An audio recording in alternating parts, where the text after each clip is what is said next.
என்னெல்லாம் பிளான்டிங் பண்ண தேவையோ அதெல்லாம் பார்த்து நம்ம பிளான்டிங் பண்ணிடலாம். வாங்க பார்ப்போம்.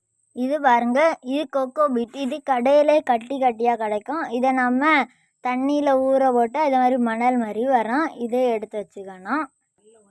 அடுத்து இதான் நல்லா உணர்ந்த சாணி உரம்.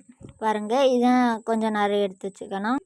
பாருங்கள், இதான் நம்ம கொக்கோ பீட்டையும் சாணி உரத்தையும் நல்லா மிக்ஸ் பண்ணணும். வாங்க போடுவோம். கரெக்டாக பாதி பாதி ரெண்டத்துலையும் எடுத்து போடணும். சரி வாங்க, இனி அம்மா அதை ரெண்டத்தையும் மிக்ஸ் பண்ண போகிறாங்க. பாருங்கள், இந்த மாதிரி எல்லா இடத்துலையும் மிக்ஸ் பண்ணி விட்டுறணும்.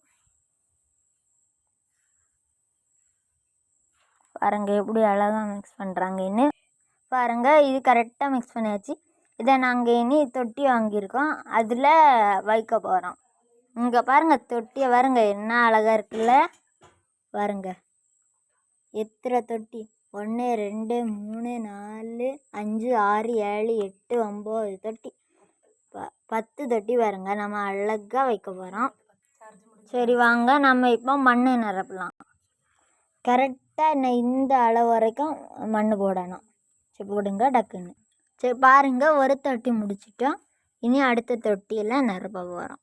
வாங்க அடுத்த தொட்டியில் நிரப்பலாம். இப்போ அடுத்ததில் போட போகிறோம். வாங்க கரெக்டாக அதே அளவு போடலாம்.